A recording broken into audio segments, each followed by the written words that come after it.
Hello,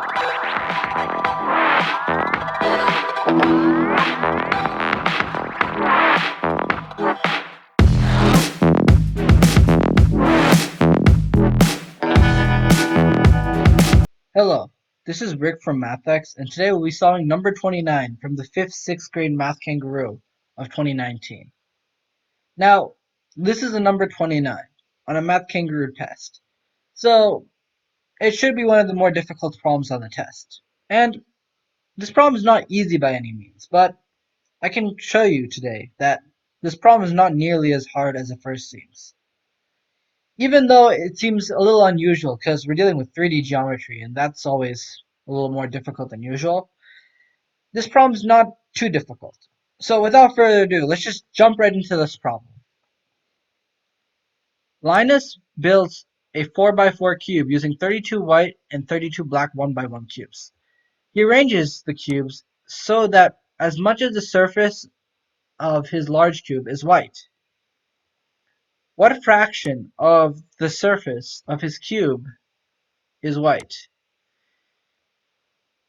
So we're asked to find how much of the surface of his cube would be white if we're trying to maximize the white surface area on his cube. So since we're looking at a fraction, we have to find the total surface area of his cube, and then we can solve more selectively for the surface area if we maximized the white surface area of the cube. So first we have to compute the normal surface area. Well, surface area of a cube is a really simple formula. It's just 6s squared, where s is the side length of the cube. And this formula is just derived because a cube has 6 faces, and the area of each of these faces would be s squared. So that's how we would get this formula. So since we know the side of this cube is 4, we can plug it into this equation, getting 6 times 4 squared to be the surface area of the cube. Now 6 times 4 squared is the same thing as 6 times 16, which is also equal to 96. So we know the total surface area is 96. So total surface area is 96. Now for the breadth of the problem. We try to maximize the amount of white cubes so that the maximum quantity of his surface area is white. Well, if we want to make as much of his surface area white as possible, we got to think about the corners and the edges. If we put a white cube at the corner, it's going to be counted for 3 different faces.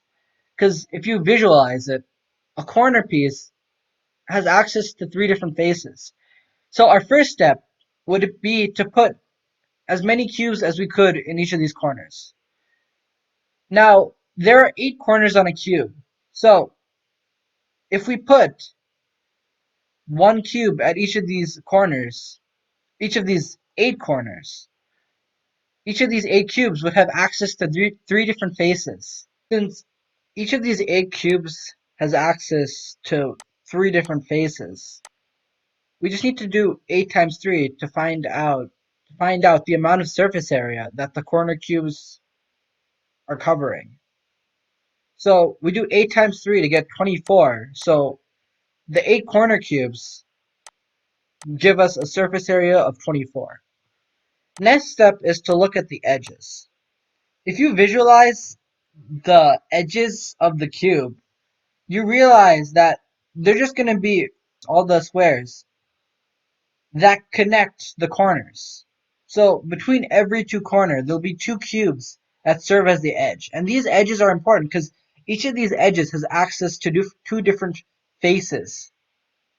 So the number of cubes on the total number of edges, if we multiply that by 2, we're going to get the surface area that these edge cubes occupy. So now we have to visualize and think about it. How many edge cubes are there on this cube?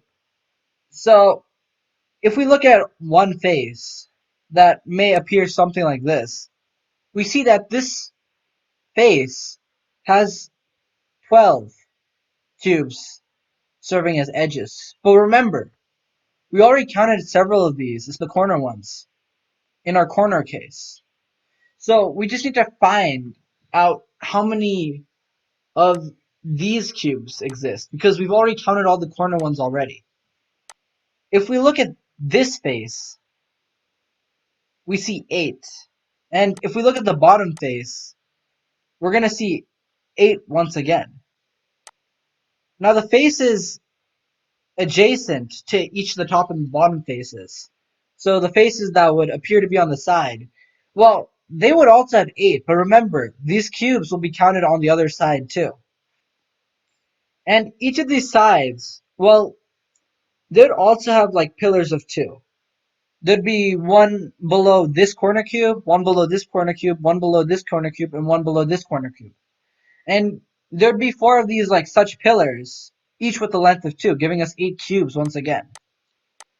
Each of these 8 cubes has access to 2 different faces. So whatever this sums up to, we can multiply by 2 in order to get the total surface area that these will occupy. Well, 8 plus 8 plus 8 is 24, and then 24 times 2 is 48. So if you try to maximize the surface area of the white cubes, you realize that's only possible when all the edges are occupied and all the corners are occupied. And we can't put any more white cubes anywhere else, because if we count up the number of cubes we've used 8 plus 8 plus 8 plus 8, or 32 cubes in total.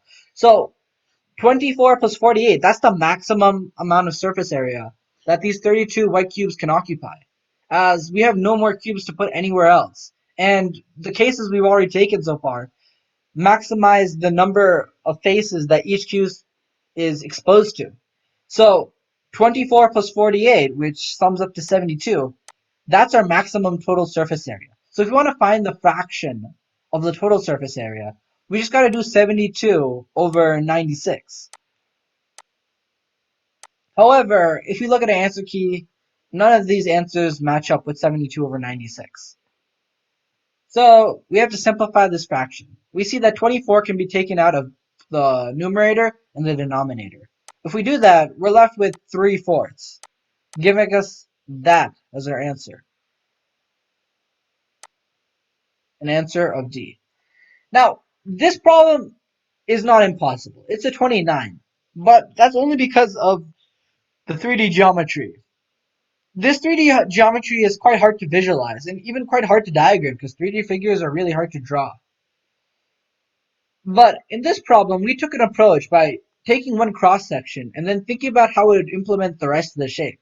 In this cross section, we saw that the edges were only in between the corners. And then using some like thinking, we realized that this would be symmetrical all around and on the other face too.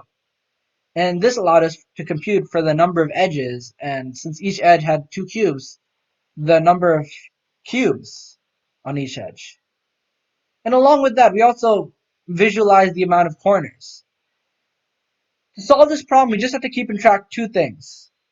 Corners get exposed to the most faces, and edges get exposed to the second most faces. And then once we realized this and could visualize what the shape kind of looked like when we exploited all the corners and all the edges, we just need to compute for surface area and then add that up and put it over the total surface area. So ultimately, even though this 29 is tricky, it's not impossible. So remember with other 3D geometry problems, take a 2D diagram to try to understand the whole section, the whole 3D diagram. And also just think smart. What satisfies your problem the most? And hopefully this will help you solve more 3D geometry problems in the future.